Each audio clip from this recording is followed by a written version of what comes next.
Good morning students. आज के इस वीडियो में हम फर्स्ट मई से लेकर 6 मई के जो वीक के करंट अफेयर्स डिस्कस करेंगे मल्टीपल न्यूज़पेपर्स में से। वीडियो में जो भी करंट अफेयर से न्यूज इंपॉर्टेंट होती है उसके साथ जो भी इंपॉर्टेंट स्टैटिक पॉइंट्स होते हैं जिससे आपको क्वेश्चन पूछा जा सकता है वो भी हम साथ में ही कवर करते हैं। So let's begin. The first question is about Uzbekistan president wins referendum to rewrite the constitution. अब यहाँ पे जो ये न्यूज है ये तो आपके लिए इंपॉर्टेंट है ही है, लेकिन इसके साथ जो स्टैटिक पॉइंट्स है वो क्या इंपॉर्टेंट है। द फर्स्ट पॉइंट इज कि what is a referendum. Referendum होता क्या है, किसके साथ रिलेटेड है, और कॉन्स्टिट्यूशन के साथ इसका क्या लेना देना है। आपका जो पॉलिटी का सब्जेक्ट है उसके साथ इसका क्या लेना देना है वो हम देखते हैं। सो आपको यहाँ पे एक तो उज्बेकिस्तान का नाम ध्यान में रखना है कि कौन सी कंट्री ने रिसेंटली एक रेफरेंडम जीता है, किसके बारे में, संविधान को, जो उज्बेकिस्तान का संविधान है उसको दोबारा से लिखने के लिए।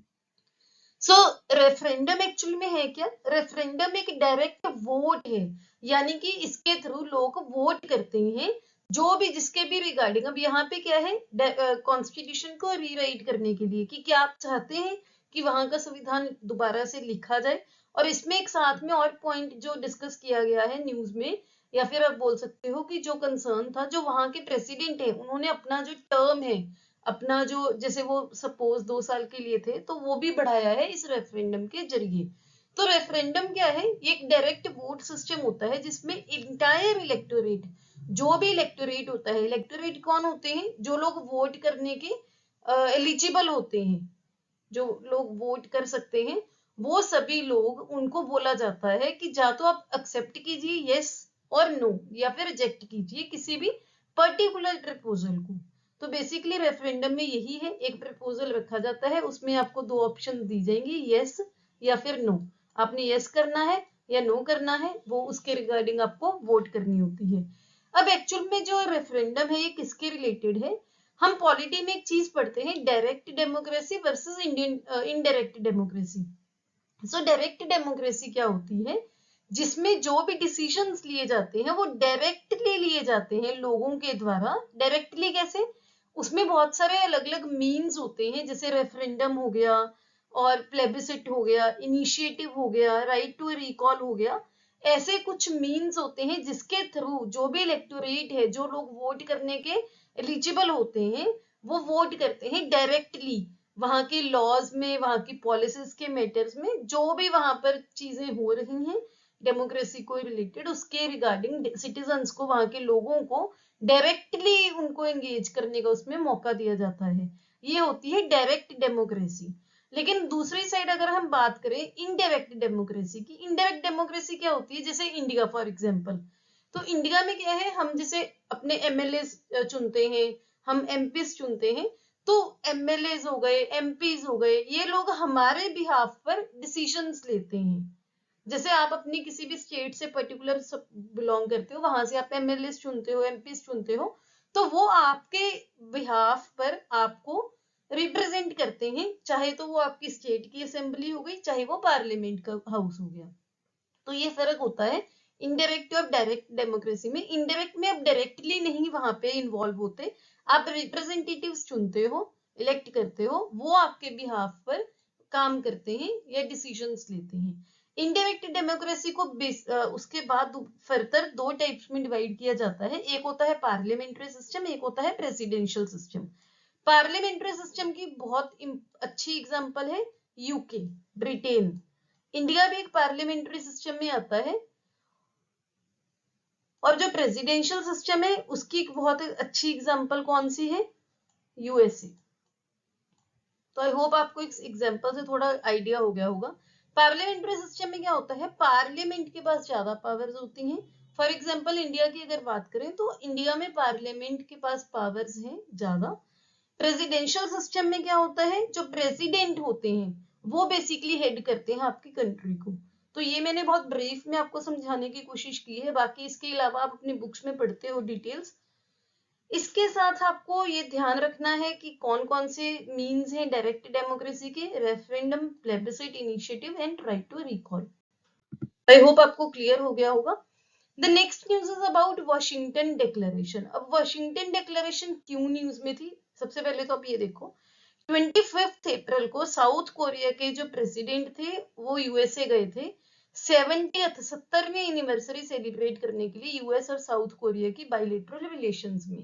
ठीक है, तो इन्होंने वहां पर वाशिंगटन डिक्लेरेशन भी मेंशन की है। क्या ये वाशिंगटन डिक्लेरेशन के थ्रू उन्होंने नॉन प्रोलिफरेशन ट्रीटी रिफर्म की है। नॉन प्रोलिफरेशन ट्रीटी क्या होता है कि जो साउथ कोरिया है ये किसी भी उसमें न्यूक्लियर कैपेबिलिटीज की अपनी इंडिपेंडेंट क्रिएशन में इन्वॉल्व नहीं होगा। इसके बारे में कुछ डिटेल्स देखते हैं। सबसे पहले तो आपको क्या देखना है कि वाशिंगटन डिक्लेरेशन की रिसेंटली कितनी एनिवर्सरी थी? 70 साल हो गए हैं उसको। किस किस के बीच में है Washington declaration? USA and Republic of Korea. अब डिक्लेरेशन है क्या? डिक्लेरेशन के अकॉर्डिंग क्या है, जैसे आपको पता होगा कि जो नॉर्थ कोरिया है और साउथ कोरिया है ये दोनों डिस्प्यूट में रहते हैं। नॉर्थ कोरिया हमेशा बोलते रहते हैं, नॉर्थ कोरिया के साइड से स्टेटमेंट आती रहती है कि हमने न्यूक्लियर बैलिस्टिक मिसाइल डेवलप कर ली, टेस्ट कर ली, हम अब न्यूक्लियर मिसाइल उसके न्यूक्लियर अटैक करने के कैपेबल हो गए। तो इस वजह से जो साउथ कोरिया है ये काफी वहां पे डेंजर फील करता है। इसी के रिगार्डिंग ये जो ट्रीटी है हुई है, क्योंकि जो नॉर्थ कोरिया है उसको एक साइड से चाइना सपोर्ट करता है और चाइना के अगेंस्ट यूएसए सपोर्ट करता है साउथ कोरिया को। तो बेसिकली है कि इस डिक्लेरेशन में जो अमेरिका की न्यूक्लियर बैलिस्टिक सबमरीन है ये डिप्लॉय की जाएगी कोरियन पेनिनसुला में। तो यूएसए वालों ने साउथ कोरिया को बोला कि आपने खुद न्यूक्लियर कैपेबिलिटी नहीं बनानी, आपने न्यूक्लियर मिसाइल नहीं डेवलप करनी, हम nuclear ballistic submarine Korean peninsula में, जो कोरिया का आपका पेनिनसुला है उसके अराउंड डिप्लॉय करेंगे, वहां पर लगाएंगे। इसके साथ साथ एक न्यूक्लियर कंसल्टेटिव ग्रुप हम बनाएंगे, न्यूक्लियर कंसल्टेटिव ग्रुप बनाएंगे। वो क्या करेगा? ज्वाइंट रिस्पॉन्स टेक्टिक्स, यानी कि अगर इन केस आप पे कभी नॉर्थ कोरिया, चाइना ये लोग अटैक करते हैं तो हम ज्वाइंट कैसे इकट्ठे उसको कैसे रिस्पॉन्स करेंगे, उसके टेक्टिक्स देखेंगे। साउथ कोरिया को एक इंटेल मिलेगा यूएस की साइड से न्यूक्लियर एडवांसमेंट्स के रिगार्डिंग, एंड यूएसए क्या करेगा? साउथ कोरिया की न्यूक्लियर डेटरेंस जो कैपेबिलिटीज हैं उसको स्ट्रेंथन करेगा। किसके थ्रू? ज्वाइंट मिलिट्री ट्रेनिंग के थ्रू। और एक एनुअल, हर साल एक इंटर गवर्नमेंटल साइमुलेशन हुआ करेगी दोनों गवर्नमेंट्स की मिलके। तो बेसिकली क्या है, यूएसए ने बोला है साउथ कोरिया को कि आपके बिहाफ पर हम न्यूक्लियर बैलिस्टिक सबमरीन वहां पर लगाएंगे। आपको खुद इंडिपेंडेंट न्यूक्लियर मिसाइल्स है वो नहीं डेवलप करनी, न्यूक्लियर एडवांसमेंट में नहीं इन्वॉल्व होना, हम आपके बिहाफ पर करेंगे। और अगर आप पे कोई अटैक होता है तो हम ज्वाइंटली कैसे उसको रिस्पॉन्स करेंगे, वो सब चीजें इसके अंडर हैं। जो ये डिक्लेरेशन है इसने रीअफर्म की है, रीअफर्म मतलब पहले भी ये हो रहा है उसको दोबारा से अफर्म किया है। Non proliferation treaty, non proliferation treaty क्या है कि साउथ कोरिया किसी भी खुद इंडिपेंडेंट न्यूक्लियर कैपेबिलिटीज में इन्वॉल्व नहीं होगा।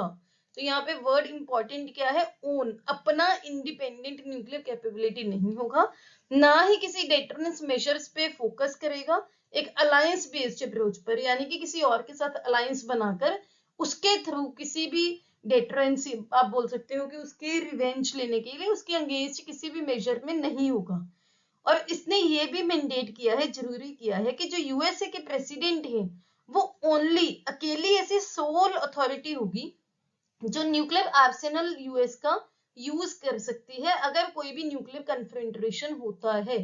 तो basically south Korea nuclear submarines के रिलेटेड या न्यूक्लियर जो भी एडवांसमेंट्स है, न्यूक्लियर कन्फ्रंट्रेशन है, इनके रिगार्डिंग जो साउथ कोरिया है वो यूएसए के अकॉर्डिंग काम करेगा, खुद से कुछ नहीं करेगा। तो यही है वॉशिंगटन डिक्लेरेशन। आई होप आपको समझ आ गई होगी ब्रीफ में। अगर आपको फिर भी कोई डाउट है आप कमेंट सेक्शन में पूछ सकते हैं। नेक्स्ट हम बात करते हैं, रिसेंटली इंडिया के कोर सेक्टर आउटपुट ने पिछले 5 महीनों में सबसे कम जो ग्रोथ रजिस्टर की है, ओनली 3.6% मार्च में। तो यहाँ पे आपको क्या ध्यान रखना है कि कोर सेक्टर इंडस्ट्रीज कौन सी हैं। इंडिया में बेसिकली 8 कोर सेक्टर्स होती हैं, आप अपनी इकोनॉमिक्स की बुक्स में भी पढ़ते होंगे। उनको इंडिया का की सेक्टर्स कंसीडर किया जाता है। कौन कौन सी है वो? Electricity, steel, refinery products, crude oil, coal, cement, natural gas and fertilisers. बहुत ज्यादा इंपॉर्टेंट है, आपको ये जो 8 कोर सेक्टर्स हैं ये याद करनी है। इसके बारे में क्वेश्चन बहुत कॉमनली पूछा जाता है एग्जाम में, तो आपको ये भी ध्यान होना चाहिए। और रिसेंट जो आपका डेटा है, अगर आपका एग्जाम कोई भी पास में आ रहा है तो आपको ये भी ध्यान में रखना है। The next news is about recently honourable supreme court of India ने बोला है कि वो कंसेंसुअल डिवोर्स के रिलेटेड वेट एंड कर सकते हैं यूजिंग इट्स जो powers under the article 142 of the constitution. तो आर्टिकल 142 क्या है, सबसे पहले तो हम वो देखते हैं। आर्टिकल 142 सुप्रीम कोर्ट को एक यूनिक पावर देता है। यहाँ पे यूनिक, ये डिस्क्रिशनरी वर्ड आपको ध्यान रखना है।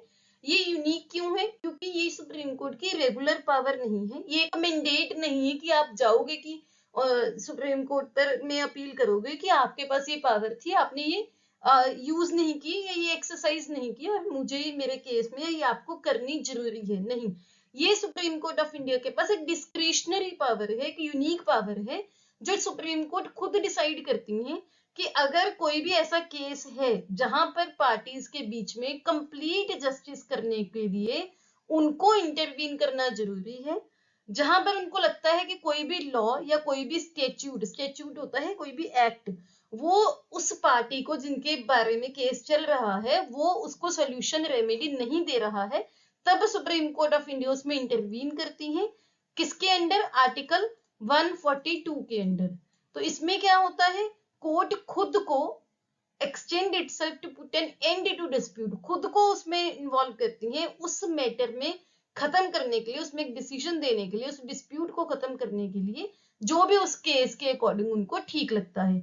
तो बेसिकली अभी हुआ क्या है कि एक कपल ने बोला कि जो रूटीन में 6 to 18 मंथ्स का टाइम होता है, कोई भी कोर्ट देती है अगर आप डिवोर्स फाइल करते हो, कि आपके पास इतना टाइम है, आप दोबारा से सोच सकते हो कि क्या आप अपने रिलेशनशिप को, आप अपनी मैरिज को बचा सकते हो या नहीं। तो एक जो कपल थे उन्होंने बोला है कि हमें वो टाइम पीरियड नहीं देखना, हमें जल्दी से जल्दी अपनी मैरिज से डिवोर्स चाहिए, हमें इनसे निकलना है। तो सुप्रीम कोर्ट ऑफ इंडिया ने आर्टिकल 142 के अंडर ये डिसीजन दिया है कि उनको लगता है कि ये जो कपल है इनको कंप्लीट जस्टिस मिलना चाहिए, तभी आर्टिकल 142 का एक्सरसाइज किया गया है honourable supreme court of India के द्वारा। तो आपको आई होप समझ आ गया होगा कि आर्टिकल 142 किसके रिगार्डिंग है, क्योंकि ये आपके पॉलिटी का बहुत इंपॉर्टेंट पार्ट है। आपने बेसिकली इसमें यूनिक और डिस्क्रिशनरी वर्ड स्पेशली ध्यान रखना है कि ये यूनिक और डिस्क्रिशनरी पावर है सुप्रीम कोर्ट ऑफ इंडिया की। The next question is, recently enforcement directorate ने बाइजू के प्रेमिसेस पर रेड मारी है। बाइजूस आपको पता ही होगा, बहुत देखते होंगे, बाइजूस जो एजुकेशन वगैरह ऑनलाइन प्रोवाइड करते हैं, कोर्सेज वगैरह प्रोवाइड करते हैं बहुत सारे फील्ड में। उन्होंने बोला है ईडी ने कि बाइजूस ने फेमा के वायलेशंस की हैं। अब फेमा क्या है वो हम यहाँ पर डिस्कस करेंगे, क्योंकि आपको ये नहीं कोई पूछेगा कि ईडी ने किसको रेड किया है, क्योंकि रेड्स वगैरह आपके बहुत कॉमनली होती हैं। रिसेंटली क्या हुआ क्या नहीं हुआ ये चीजें आपको एग्जाम में नहीं पूछते।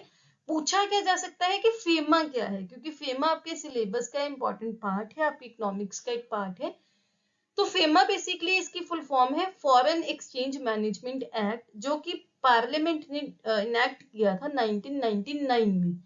इसके थ्रू उन्होंने क्या किया था, जो फॉरेन एक्सचेंज रेगुलेशन एक्ट है 1973 का, उसको रिप्लेस किया था फॉरेन एक्सचेंज मैनेजमेंट एक्ट, यानी कि फॉरेन जो फेमा है इसके थ्रू। तो बेसिकली आपको ये ध्यान रखना है कि जो फेमा है इसने किसको रिप्लेस किया था, foreign exchange regulation act of 1973। ये जो एक्ट है ये 2000 में 1999 में जब इनेक्ट किया गया, उसके बाद फर्स्ट डे ऑफ जून 2000 में वहां पर ये कंप्लीटली आप बोल सकते हो ऑफिशियली ये इट केम इनटू फोर्स, ये लागू हुआ। सेंट्रल गवर्नमेंट ने इसके अंडर क्या किया, ईडी जो कि डायरेक्टरेट ऑफ एनफोर्समेंट है वो इस्टेब्लिश की। उनका एक डायरेक्टर था और भी ऑफिसर्स थे, जिनको क्या पावर्स दी गई कि इस एक्ट के अंडर जो भी इन्वेस्टिगेशन होगी वो आप करोगे। ये बेसिकली एक्ट डील करता है क्रॉस बॉर्डर ट्रेड और पेमेंट्स के रिगार्डिंग, यानी कि फॉरेन एक्सचेंज आप वहां से बॉर्डर के अक्रॉस जो भी ट्रेड करते हो, पेमेंट्स रिसीव करते हो, देते हो, उसके रिगार्डिंग ये एक प्रोसीजर, एक फॉर्मेलिटी, एक प्रैक्टिस को डिफाइन करता है जो भी आप फॉरेन एक्सचेंज ट्रांजेक्शन्स करोगे इंडिया में रहते। फेमा के हेड ऑफिस को क्या बोलते हैं? डायरेक्टोरेट ऑफ इन्फोर्समेंट, जो कि दिल्ली में है। इसका बेसिकली प्राइमरी ऑब्जेक्टिव क्या है कि आपको एक्सटर्नल ट्रेड और पेमेंट्स को फैसिलिटेट करना, और फेमा भारत के पूरे भारत में ही एप्लीकेबल है, और ये सभी ऑफिसेज और एजेंसीज में इक्वली इंप्लीमेंट होता है, जो कि इंडिया के बाहर भी लोकेट होते हैं, जो इंडिया के साथ ट्रांजेक्शन्स करते हैं। तो आई होप आपको इसके बारे में ब्रीफ पता लग गया होगा। फेमा कब आया था, फेमा की क्या फुल फॉर्म है, क्या मैंडेट है। The next news is about AIME, AIME. तो क्या है ये? बेसिकली एक इनॉग्रेशन हुई है आसियन इंडिया मैरीटाइम एक्सरसाइज, जिसकी शॉर्ट फॉर्म है AIME, ASEAN India maritime exercise. ये सबसे पहली जो आसियन इंडिया मैरीटाइम एक्सरसाइज है, ये रिसेंटली हुई है। कहाँ पर ये हुई है? साउथ चाइना सी में, सिंगापुर में हुई है। इसके अंदर क्या है, इंडियन नेवी और आसियान की नेवी को एक अपॉर्चुनिटी दी गई है कि वो इकट्ठे काम करें, बहुत क्लोजली सीमलेस ऑपरेशंस करें मैरीटाइम डोमेन में। तो वो इकट्ठे काम करें जहां पर भी उनको उनके फील्ड में उनको लगता है कि हमें कोऑपरेशन की जरूरत है। कहां पर हुई है? साउथ चाइना सी में। ये जो आप बोल सकते हो एक पार्ट है किसका? इमडेक्स 23 का। इमडेक्स क्या है? International maritime defence exhibition. ये एक इंटरनेशनल मैरीटाइम सिक्योरिटी कॉन्फ्रेंस है जो कि सिंगापुर ने होस्ट की है। तो ये चीजें आपको ध्यान रखनी है। अब आसियान क्या है? आसियान की फुल फॉर्म है association of south east Asian Nations. जो मैप में आप अगर देखोगे साउथ ईस्ट एशिया है, वहां के देशों की एक एसोसिएशन है। ये एक रीजनल ऑर्गेनाइजेशन है जो कि वहां की पॉलिटिकल और सोशल स्टेबिलिटी के लिए काम करती है। अगर वहां पे कोई भी टेंशंस वगैरह होती हैं, पोस्ट कॉलोनियल स्टेट्स हैं जो एशिया पैसिफिक की, वहां पर मेंबर नेशंस कौन कौन सी है? Thailand, Philippines, Malaysia, Singapore, Indonesia, Brunei, Vietnam, Laos, Myanmar and Cambodia. तो ये मेंबर नेशंस हैं, बहुत इंपॉर्टेंट है, आपको ध्यान रखना है। इंटरनेशनल ऑर्गेनाइजेशंस पूछी जाती हैं। अगर आपने मेंबर नेशंस को ध्यान में रखना है, इसके लिए आप एक निमोनिक ध्यान रख सकते हो, ETV क्लिप ऑफ MBBS। तो ETV क्लिप ऑफ MBBS याद करके अगर आपको मेंबर्स तो आपको पढ़ने हैं, ये क्यों होते हैं निमोनिक की, अगर आपको वहां पर आप भूल गए तो आपको याद आ जाए। तो ETV क्लिप ऑफ MBBS आपको ध्यान रखना है, और ये भी ध्यान रखना है कि इंडिया आसियान का पार्ट नहीं है। The next news is about recently world economic forum की एक रिपोर्ट आई थी जिसका क्या नाम था? Future of jobs report 2023। तो उसके अकॉर्डिंग उन्होंने बोला है कि 2027 तक 1/4 जॉब्स हैं, जो 1/4 ऑफ जॉब्स वो चेंज हो जाएंगी, जिसमें 69 मिलियन तो नई जॉब्स क्रिएट हो जाएंगी और 83 मिलियन जॉब्स लोगों की चली जाएंगी। इसमें बहुत सारे रीजंस हैं, जैसे आर्टिफिशियल इंटेलिजेंस आ रहा है, ऑटोमेशन हो रहा है, तो उसकी वजह से। तो बस आपको क्या ध्यान रखना है, एक तो ये रिपोर्ट का नाम कि फ्यूचर ऑफ जॉब्स रिपोर्ट कौन देती है, और जो वर्ल्ड इकोनॉमिक फोरम है इसका हेडक्वार्टर कहाँ पर है? स्विट्जरलैंड के जिनेवा में। तो ये आपको दोनों पॉइंट्स ध्यान में रखने थे। The next news is about big catch up initiative. तो बिग कैच अप इनिशिएटिव क्या है? ये एक ऐसा इनिशिएटिव है जो कि वर्ल्ड हेल्थ ऑर्गेनाइजेशन ने बहुत सारी एजेंसीज ऑर्गेनाइजेशन के साथ मिलकर लॉन्च किया है। कौन कौन सी? यूनिसेफ हो गई, गावी द वैक्सीन अलायंस हो गई, इम्यूनाइजेशन एजेंडा 2030 हो गया, और बहुत सारी पब्लिक हेल्थ ऑर्गेनाइजेशंस के और होस्ट हैं उनके साथ मिलकर। ये एक टारगेटेड ग्लोबल एफर्ट है। टारगेटेड ग्लोबल एफर्ट क्या होता है कि एक टारगेट इसमें सेट किया गया है बच्चों के अमंग बूस्ट करने के लिए वैक्सीनेशन को। तो इसमें जो टारगेट ग्रुप क्या है? बच्चे। तो बच्चों को वैक्सीनेशन बूस्ट किया जाएगा। इसमें वैक्सीनेशन के साथ साथ जो और ऑब्जेक्टिव्स जो आप बोल सकते हो सब ऑब्जेक्टिव्स इंक्लूड किए गए हैं, वो क्या है? हेल्थ केयर वर्कफोर्स को स्ट्रेंथन करना, हेल्थ सर्विस डिलीवरी को इम्प्रूव करना, जो वैक्सीन की डिमांड है उसको और बिल्ड करना, और जो भी प्रॉब्लम्स आती हैं, ऑब्स्टेकल्स आती हैं, जो भी इश्यूज आते हैं इम्यूनाइजेशन को रिस्टोर करने में, उसको भी एड्रेस करना। इम्यूनाइजेशन क्या होती है? किसी भी इंसान की इम्यूनिटी को स्ट्रॉन्ग करने के लिए। और इम्यूनाइजेशन में क्या है? आप वैक्सीनेशन प्रोवाइड करते हो किसी भी इंसान की इम्यूनिटी को स्ट्रॉन्ग करने के लिए। तो आपको ध्यान रखना है कि big catch up alliance initiative किसके रिगार्डिंग है, किसने लॉन्च किया है। The next news is about PRET initiative. PRET की क्या फुल फॉर्म है? Preparedness and resilience for emerging threats. तो आपको इसकी जो फुल फॉर्म है वो भी ध्यान रखना है।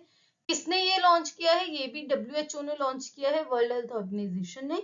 इसका क्या एम क्या है? Better prepared for future outbreaks like covid pandemic. जैसे कोविड-19 पेंडेमिक पूरी दुनिया में आया जिसके लिए किसी को नहीं पता था, ऐसे अगर इन फ्यूचर भगवान ना करे कोई भी आउटब्रेक होता है तो उसके लिए हम पहले से ही प्रिपेयर रहें, ताकि किसी भी टाइप का जो लॉस है उसको हम कम से कम कर सकें या एलिमिनेट कर सकें। तो बेसिकली क्या है, गाइडेंस दी जाएगी, एक इंटीग्रेटेड प्लानिंग की जाएगी। इंटीग्रेटेड प्लानिंग क्या होती है? काफी सारे उसमें फैक्टर्स को कंसीडर किया जाता है, एक साथ उन पे काम किया जाता है। किसी भी रेस्पिरेटरी पैथोजन के रिगार्डिंग, चाहे वो इन्फ्लुएंजा हो गया, कोरोना वायरस हो गया, जो भी रेस्पिरेटरी पैथोजन क्या होते हैं? जो आपके रेस्पिरेटरी ट्रैक्ट को, आपके रेस्पिरेटरी सिस्टम को अफेक्ट करते हैं, जैसे आपका निमोनिया हो गया, आपके फ्लू होते हैं, ऐसे। The next news is about Mr. Ajay Banga ji. So recently USA ने Mr. Ajay Banga जी को पिक किया है as a next president of World Bank. So जो अजय बंगा जी हैं, ये पहले इंडियन अमेरिकन है और पहले सिख अमेरिकन है जो दो टॉप इंटरनेशनल फाइनेंशियल इंस्टीट्यूशन को हेड करेंगे, IMF एंड वर्ल्ड बैंक। ये 2 जून को वर्ल्ड बैंक के प्रेसिडेंट बनेंगे। अभी करंटली जो वर्ल्ड बैंक के प्रेसिडेंट हैं वो है डेविड मलपस, और इनको ये सक्सीड करेंगे। इनका जो टेन्योर होगा वो 5 साल का होगा, ये भी आपको ध्यान रखना है। The next news is about Abhilash Tomy, जो कि एक रिटायर्ड इंडिया के बोल सकते हो कि कमांडर हैं, रिटायर्ड नेवल कमांडर हैं। इन्होंने हिस्ट्री क्रिएट की है, फर्स्ट इंडियन बने हैं जिन्होंने गोल्डन ग्लोबल रेस कंप्लीट की है। और इससे पहले कौन थे जो फर्स्ट वमेन कौन थी? फर्स्ट टाइम किसने किया था? एक साउथ अफ्रीका की वमेन थी जिनका नाम है कर्स्टन न्यूशेफर, इन्होंने जीती थी। अब है क्या ये अब गोल्डन ग्लोब रेस है क्या, ये देखते हैं। सो कमांडर अभिलाष टॉमी ने एक इंडियन नेवी के जो सेलर हैं, सर्कम नेविगेशन की है एक रेस लाइक फॉर्मेट में। क्या इसका वो है, नाम क्या है? गोल्डन ग्लोब रेस, जिसको GGR बोलते हैं इन शॉर्ट। ये बहुत ही डेंजरस और क्रेजी एडवेंचर है। तो बेसिकली क्या ग्लोब है उसको सर्कम नेविगेशन की जाती है, जैसे ये ग्लोब है इसको नेविगेट किया गया, इसके आसपास पूरा वो कवर किया गया। जो अभिलाष टॉमी जी हैं, इन्होंने 236 दिन 14 घंटे 46 मिनट 34 सेकंड इतना टाइम लिया है। इसमें 26,000 नॉटिकल माइल्स कवर किए हैं, 48,000 से भी ज्यादा किलोमीटर। तो अब समझ सकते हो कितना ज्यादा डिस्टेंस है और कितना ज्यादा ये डेंजरस एडवेंचर हो सकता है, क्योंकि बहुत सारे डिफरेंट टाइप के टेरेन्स आते हैं, चैलेंजेस आते हैं, बहुत डिफरेंट डिफरेंट टाइप के। जो गोल्डन ग्लोबल रेस है ये एक सोलो सेलिंग रेस है। सोलो सेलिंग रेस क्या होता है? सोलो मतलब अकेले, आप अकेले करते हो ये रेस अराउंड द ग्लोबल एक यॉच में, with no kind of any modern technology aid, किसी भी मॉडर्न टेक्नोलॉजी हेल्प के अलावा के बिना आप ये रेस कंप्लीट करते हो। जो ये सेलर हैं इनको क्या कंडीशन क्या है कि इनको कम से कम एक बार हर मेरिडियन को कवर करना।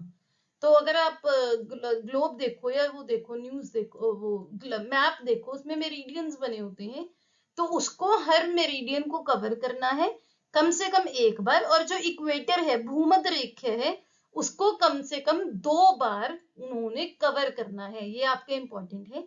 इसके जो रूल्स है रेस के, इन्होंने ये भी बोला है कि आप कोई भी हेल्प नहीं ले सकते, कोई अपडेट नहीं कर सकते ड्यूरिंग द रेस, कोई भी अपग्रेड नहीं कर सकते, कोई रिपेयर नहीं कर सकते किसी भी इक्विपमेंट की। ये एक non assisted solo circum navigation होगी, कोई इंटरनेट नहीं यूज करना, सिर्फ आपको रेडियो वायरलेस सेट मिलेगा जो कि शॉर्ट रेंज पे काम करेगा, जो कि कम्युनिकेशन में आप यूज कर सकते हो। जो लोग सी में है, समुद्र में, उनके साथ कम्युनिकेट करने के लिए। तो बेसिकली बहुत क्रेजी एडवेंचर है, बहुत मुश्किल एडवेंचर है, जो कि रिसेंटली अभिलाष टॉमी ने कंप्लीट किया है और पहले भारतीय बने हैं। और दुनिया में सबसे पहले कौन सा किन्होंने किया था? एक साउथ अफ्रीका की वुमेन जिनका नाम अभी भी हमने देखा है। The next news is about North Sea summit. So North Sea summit क्या है? ये बेसिकली जो नॉर्थ सी है उसको largest green energy centre Europe में बनाने के लिए समिट में काम किया जाएगा। क्या जाएगा, जो नॉर्थ सी है इसके ऑफशोर विंड टर्बाइंस की डिप्लॉयमेंट की जाएगी। इससे क्या होगा, ग्रीन एनर्जी, इसको सेंटर बनाया जाएगा, ग्रीन एनर्जी जो क्रिएशन है उसको एक्सेलरेट किया जाएगा। और ये एम किया जा रहा है कि जो नॉर्थ सी है इसको यूरोप का सबसे बड़ा ग्रीन एनर्जी सेंटर बनाया जाए। कौन कौन से देशों ने इसमें पार्टिसिपेट किया है, 9 यूरोपियन कंट्रीज हैं। कौन कौन सी, Belgium, Denmark, France, Germany, Ireland, Luxembourg, Netherlands, Norway and United Kingdom. इन्होंने ये सबमिट की थी और ये सबमिट दूसरी सबमिट हुई है जो कि बेल्जियम के सिटी ऑफ ऑस्टिन में हुई है। तो आपको ये वेन्यू भी ध्यान रखना है, एम भी ध्यान रखना है, कौन कौन कंट्रीज ने पार्टिसिपेट किया ये भी आपको पता होना चाहिए। The next news is about Net Zero Innovation Virtual Center. So Net Zero Innovation Virtual Center ये किन कंट्रीज ने बनाने के लिए एग्री किया है, India and United kingdom, India and UK ने। इसमें क्या किया जाएगा, दोनों देशों के स्टेक होल्डर्स को एक प्लेटफॉर्म प्रोवाइड किया जाएगा कि वो एक कुछ आप बोल सकते हो फील्ड में काम करें एक साथ, जैसे कि डीकार्बनाइजेशन हो गई मैन्युफैक्चरिंग प्रोसेसेस की, ट्रांसपोर्ट सिस्टम के लिए बेसिकली क्या है कि रिन्यूएबल एनर्जी काम करना है, सो दैट जो एमिशंस हैं वो आपके कम से कम हो और बेसिकली नेट जीरो इनोवेशंस की जाए कि जो कार्बन डाइऑक्साइड है या फिर जो भी ग्लोबल वार्मिंग में ग्रीन हाउस गैसेस वगैरह जो कंट्रीब्यूट करती हैं उनके एमिशंस नेट जीरो किए जाए और ग्रीन हाइड्रोजन को as a renewable source develop किया जाए। तो आपको क्या ध्यान रखना है कि net zero initiative virtual centre बनाने के लिए कौन से देश इन्वॉल्व हैं। The next news is about innovative state in manufacturing. ये एक सर्वे हुआ है, किसने किया है, ये jointly department of science and technology and United Nations industrial development organisation, जिसको शॉर्ट में UNIDO बोला जाता है, इन दोनों ने किया है। और ये दोनों क्या करेंगी, भारत में जो भी मैन्युफैक्चरिंग फर्म्स हैं उनके इनोवेटिव परफॉर्मेंस को असेस करती हैं, इवेल्युएट करती हैं। इस सर्वे के अकॉर्डिंग टॉप पे कंट्री कौन सी है जिसकी जो फर्म्स है सबसे ज्यादा इनोवेशन पे काम कर रही हैं, वो है कर्नाटका। ठीक है, इसके बाद जो बाद में लिस्ट में सेकंड थर्ड नंबर पर है कौन है, Dadra and Nagar Haveli, Daman and Diu जो कि एक यूनियन टेरिटरी है, तेलंगाना एंड तमिलनाडु। तो आपको ये भी ध्यान रखना है कौन देता है, कौन सर्वे करता है और इसका बेसिकली एम क्या है। ये 3 पॉइंट्स हैं जो आपको बेसिकली ध्यान रखने हैं। The next news is about बिहान मेला। तो बिहान मेला क्या है, बिहान मेला उड़ीसा में रिसेंटली कबीले ने अपने फेस्टिवल्स में अपने त्योहारों में इन्वॉल्व किया है, जिसका क्या नाम है, कौंद ट्राइब। कौंद कबीला है उड़ीसा के नयगढ़ डिस्ट्रिक्ट का, जिन्होंने एक और इवेंट को ऐड किया है अपने फेस्टिवल्स और सेलिब्रेशन में, जिसका नाम है बिहान मेला। इसको सीड फेस्टिवल के नाम से भी जाना जाता है, जो कि किसान पार्टिसिपेट वो भी करते हैं इस इवेंट में। तो बिहान मेला कहाँ पर रिसेंटली कौन से ट्राइब ने अनाउंस किया है, ऐड किया है, उड़ीसा के कौंद ट्राइब में। तो आपको ध्यान रखना है। The next news is about world press freedom index, जो कि कौन देता है, ये एक ग्लोबल मीडिया वॉच डॉग है जिसका नाम है रिपोर्टर्स विदाउट बॉर्डर्स। बहुत इंपॉर्टेंट ये रिपोर्ट है। ये क्या करती है रिपोर्टर्स विदाउट बॉर्डर्स, ये एक रैंकिंग देती है कि पूरी दुनिया में प्रेस को कितनी फ्रीडम है, जो भी वो उन्होंने आप बोल सकते हो कि एड्रेस करना है, पब्लिश करना है, उनको कितनी फ्रीडम है, इस बेसिस पर कंट्रीज को रैंक दिया जाता है। तो इंडिया की रैंकिंग 2023 में वर्ल्ड प्रेस फ्रीडम इंडेक्स में कितनी है, 161, जो कि पिछले साल से कम हुई है। जो रैंक है इंडिया का वो कम हुआ है, पहले 150 रैंक था 2022 के अकॉर्डिंग, 2023 में 161 हो गया है। इसके अकॉर्डिंग इसके अलावा आपको ये भी ध्यान रखना है कि वर्ल्ड प्रेस फ्रीडम इंडेक्स में पहले नंबर पर कौन है, नॉर्वे, जो कि 7वीं बार टॉप किया है जिसने। उसके बाद आयरलैंड, डेनमार्क, स्वीडन और फिनलैंड, ये देश हैं।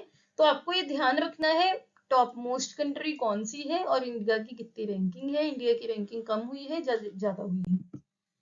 Next news is about blue bugging. तो ब्लू बगिंग क्या है, ये एक मलिशियस अटैक का टाइप है। मलिशियस अटैक क्या होता है, जैसे आप एंटीवायरस होता है ना आपके कंप्यूटर में, वैसे ही एक मलिशियस अटैक है ये भी, जो कि जो हैकर्स होते हैं उनको असेस करता है आपके ब्लूटूथ को के द्वारा, वो असेस करते हैं आपकी डिवाइसेस में अगर आप किसी भी डिवाइस को ब्लूटूथ के द्वारा असेस करते हो, फॉर एग्जांपल फोन्स में आपने ब्लूटूथ यूज किए, ईयरफोन्स हो गए, स्मार्ट वॉच हो गए, जो आप ब्लूटूथ के साथ कनेक्ट करते हो ब्लूटूथ की हेल्प से, उनको असेस करेगा, हैकर्स असेस करेंगे और आपका जो इंपॉर्टेंट डेटा है वो चोरी कर सकते हैं।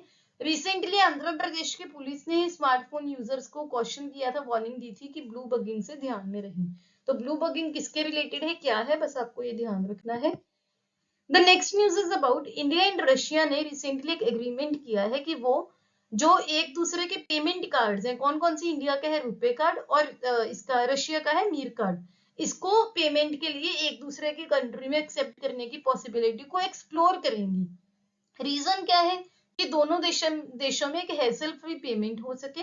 और ये जो डिसीजन है ये एक recently internal government commission on trade, economic, scientific, technological and cultural cooperation की मीटिंग हुई थी, वहां पर ये डिसीजन लिया गया है।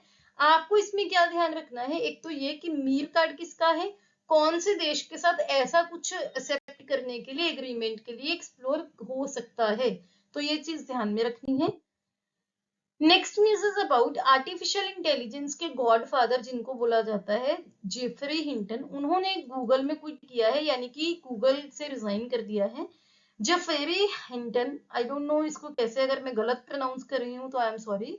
जेफरी हिंटन है ये जो जिन्होंने नोबेल प्राइज ऑफ कंप्यूटिंग भी जीता था अपने न्यूरल नेटवर्क्स के लिए, और जिनको गॉडफादर बोला जाता है आर्टिफिशियल इंटेलिजेंस का। रिसेंटली बहुत न्यूज में, क्योंकि इन्होंने आर्टिफिशियल इंटेलिजेंस के खिलाफ, या बोल सकते हो उसका क्रिटिसिज्म किया है, बहुत सारे लोगों ने मिलकर, इनमें ये भी थे, और इनके अंदर इन्होंने गूगल से रिजाइन कर दिया है। तो ये बहुत इंपॉर्टेंट न्यूज है कि आर्टिफिशियल इंटेलिजेंस का गॉडफादर किसको बोला जाता है। आपका कंप्यूटर का इंपॉर्टेंट पार्ट है, आपका कंप्यूटर जो भी एग्जाम में आता है उसके लिए भी इंपॉर्टेंट है और आपके न्यूज के लिए भी इंपॉर्टेंट है। नेक्स्ट हम बात करते हैं इंपॉर्टेंट प्लेसेस इन न्यूज पर, वो क्यों न्यूज में थे। सबसे पहले है लक्षद्वीप। लक्षद्वीप इसलिए न्यूज में था क्योंकि लक्षद्वीप में जो G20 के एक एंगेजमेंट ग्रुप मीटिंग हुई है यूनिवर्सल होलिस्टिक हेल्थ के, क्योंकि जो करंटली प्रेसिडेंसी है G20 की इंडिया के पास है, तो जितने भी इंडिया में मीटिंग्स वगैरह हो रही हैं आप अवेयर होने चाहिए। ये जो मीटिंग है ये 1 से 2 मई के बीच में हुई थी लक्षद्वीप के बंगाराम आइलैंड में। तो बंगाराम आइलैंड कहाँ पर है, आपको ये ध्यान रखना है। इसके अलावा जो लक्षद्वीप का मैप है, आपको वहां पर भी थोड़ा सा आपको मैप में देखना है जो जो वहाँ के इंपॉर्टेंट प्लेसेस हैं। ये जो इवेंट था इसमें क्या है, एग्रीकल्चर प्रैक्टिसेस पे, जो भी न्यूट्रिशियस फूड है, हैबिट्स है, हेल्दी हैबिट्स खाने की, इकोलॉजिकल कॉन्शियस हैबिट्स और सस्टेनेबल फूड प्रोडक्ट्स, ये डेवलप करने के लिए काम किया गया है। कहाँ पर हुई है, लक्षद्वीप के बंगारम आइलैंड में। आगे बात करते हैं, रिसेंटली 110 सालों के बाद हरियाणा के यमुनानगर में एक नेशनल पार्क है, कालेसर नेशनल पार्क, वहां पर टाइगर स्पॉट किया गया है, टाइगर देखा गया है।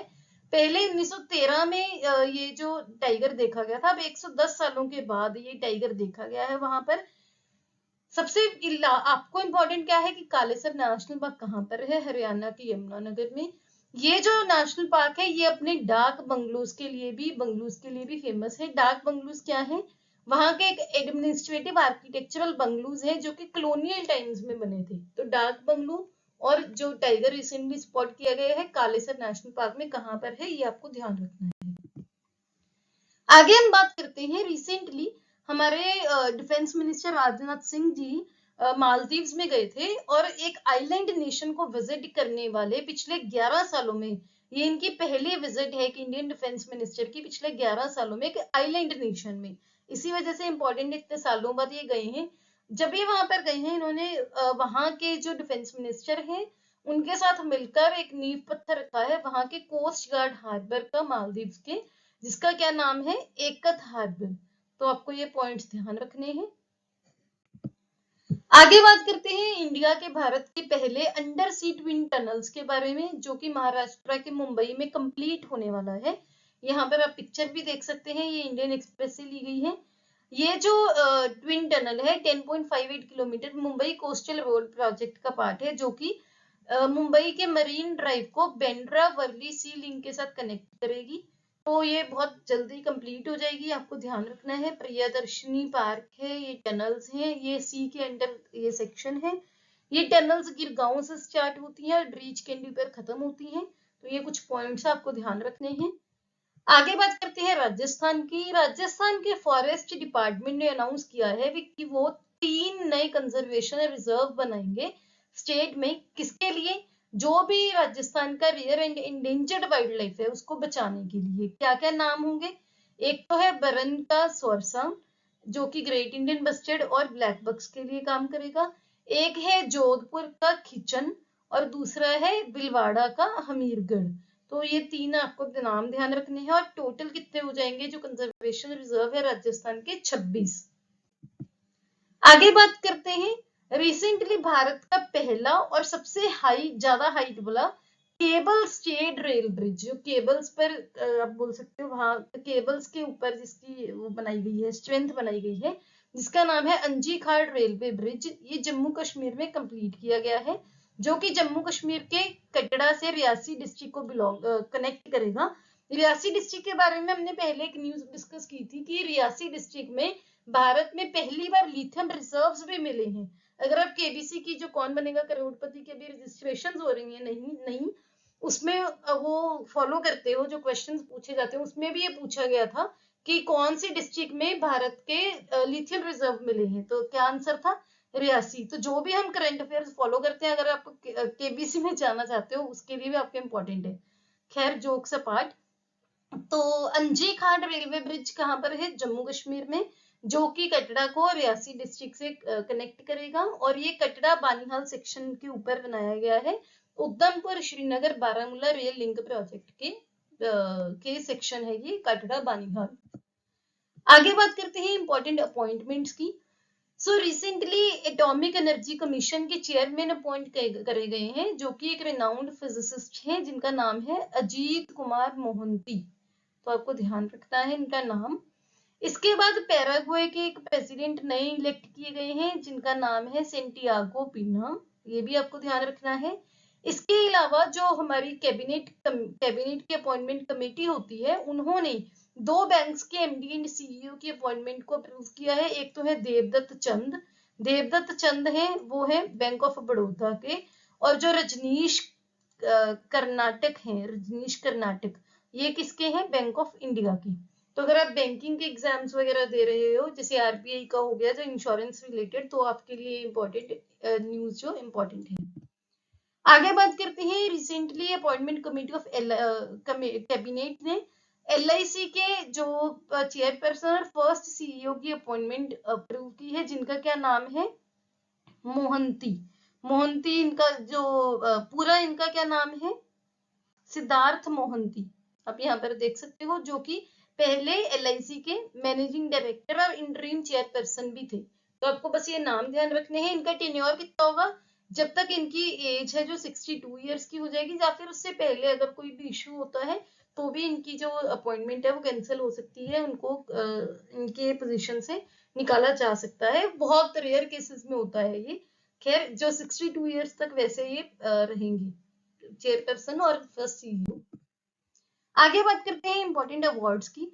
सबसे पहले तो जो किंग चार्ल्स 3 हैं, यूके के किंग चार्ल्स 3 हैं, उन्होंने एक honorary MBE member of the Order of British Empire दिया है। किसको? डॉक्टर एमएन नंद कुमार को, जो कि एक बहुत ही फेमस एक रिनाउंड संस्कृत स्कॉलर है और भारतीय विद्या भवन सेंटर लंदन में एग्जीक्यूटिव डायरेक्टर भी हैं। क्यों? क्योंकि उन्होंने ब्रिटेन में क्लासिकल आर्ट्स में बहुत कंट्रीब्यूट किया। ये जो अवार्ड है उन्हीं फॉरेन जो बाहर के नेशनल्स होते हैं उनको दिया जाता है, अगर वो किसी भी ऐसी सर्विस में कंट्रीब्यूट करते हैं।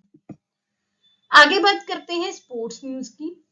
द फर्स्ट न्यूज जो है वो है अजरबैजान में जो ग्रैंड प्रिक्स फार्मूला 1 चैंपियनशिप हुई थी अजरबैजान की। कहां पर हुई थी? बाकू में। वहां पर टीम बुल के लिए जो प्लेयर थे उनके सर्जियो पेरेज, जो कि मेक्सिको से बिलोंग करते हैं, उन्होंने ये ग्रैंड प्रिक्स जीता है, आपको ध्यान रखना है। आगे बात करते हैं रिसेंटली एक चाइना के पहले male world champion chess champion बने हैं डींग लिरेन, और इन्होंने एक रिकॉर्ड सेट किया है चाइना के, क्योंकि पहले मेल वर्ल्ड चेस चैंपियन है। कहां पर ये चैंपियनशिप हुई थी? इवेंट कहां हुआ था? कजाकिस्तान के अस्ताना में। नेक्स्ट बात करते हैं इंडियन शूटर्स जिनका नाम है महराज अहमद खान और गनमत शेखों, इन्होंने भारत के पहले गोल्ड मेडल अचीव किए हैं जो ISSF का वर्ल्ड कप चल रहा है। कहाँ पर? इजिप्ट के कायरो में। तो कौन से शूटर्स को मिला है? महराज अहमद खान और गनमत शेखों। और ये कहाँ पर इवेंट हो रहा है? ISSF का वर्ल्ड कप जो हो रहा है इजिप्ट के कायरो में। आगे बात करते हैं, रिसेंटली फोर्ब्स ने एक लिस्ट दी थी हाईएस्ट पेड एथलीट के रिगार्डिंग, जिसके अकॉर्डिंग उन्होंने बताया है कि जो क्रिस्टियानो रोनाल्डो हैं, जो ये फुटबॉलर हैं, ये हाईएस्ट पेड एथलीट हैं। इनके जो ये डेटा है कितना ये पेमेंट है, ये आपके लिए इंपॉर्टेंट नहीं है, आपको बस नाम ध्यान रखने हैं। Cristiano Ronaldo highest paid athlete है, उनके बाद लियोन मेसी है, उनके बाद काइलियन मबाप्पे हैं। ये टॉप 3 हाईएस्ट पेड एथलीट्स हैं।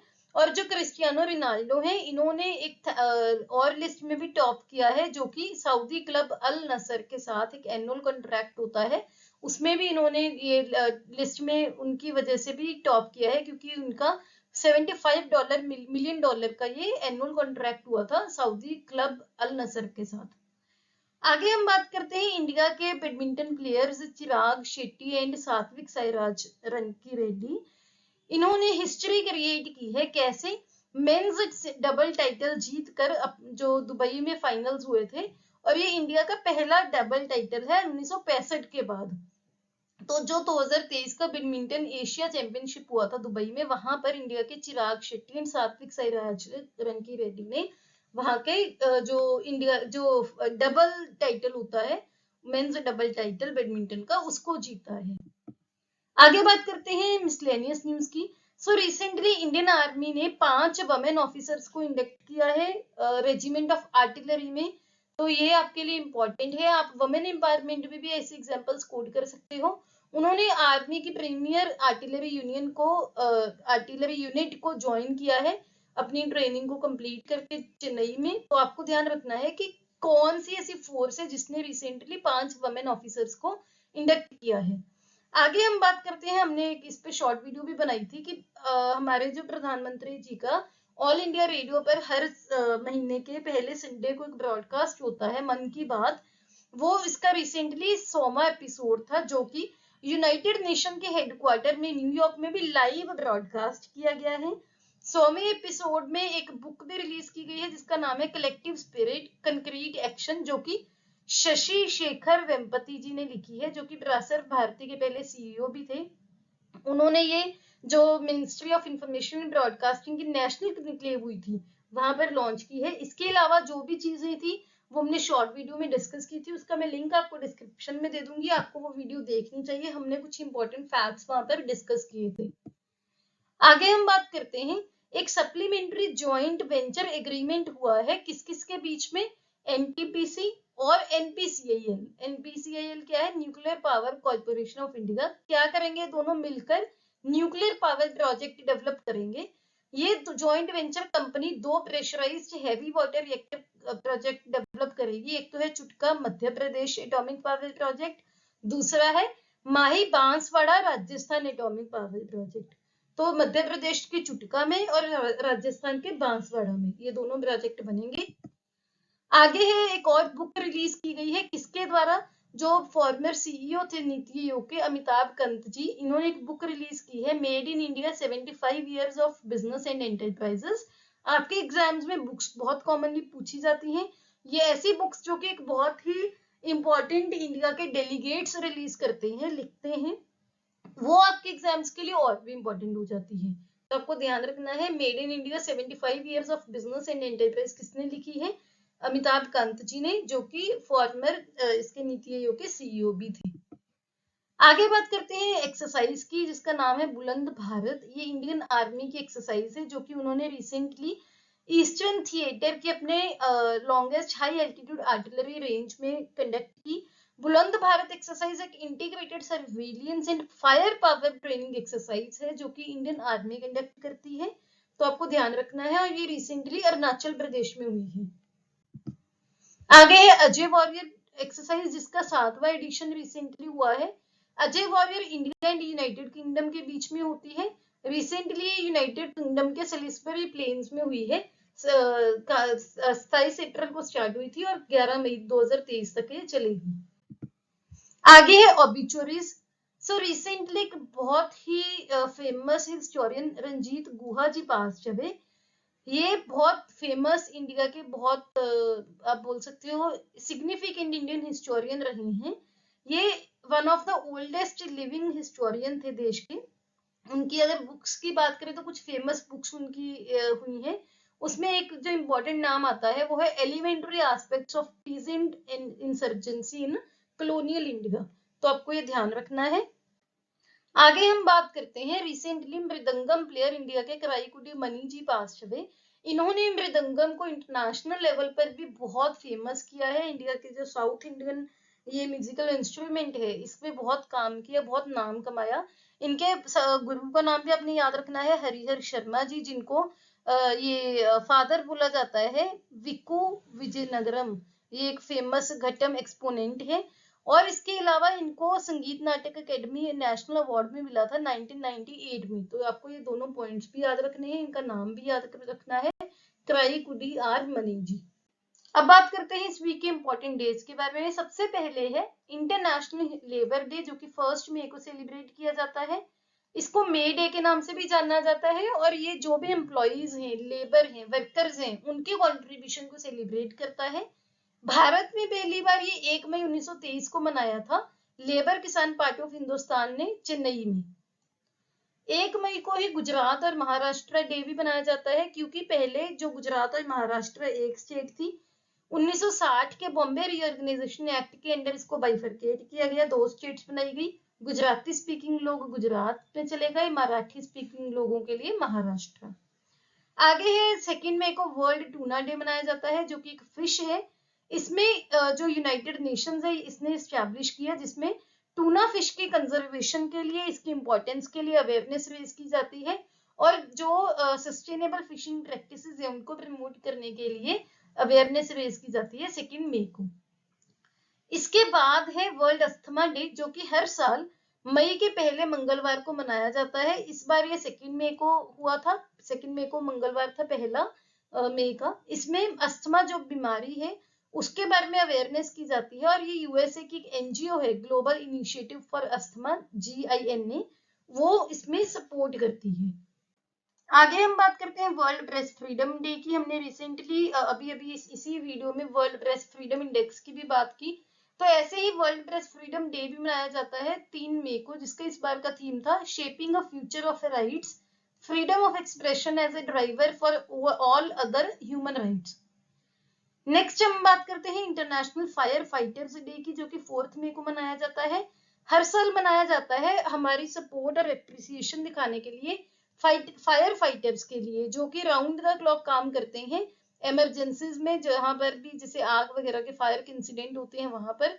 ये कब से मनाया जाने लगा? जब एक ऑस्ट्रेलिया में दिसंबर 1998 में एक इंसिडेंट हुआ था, जिसमें 5 फायर फाइटर्स की जान चली गई थी बुश फायर में। तो उसी के बाद उनको ऑनर करने के लिए ये मनाया जाता है।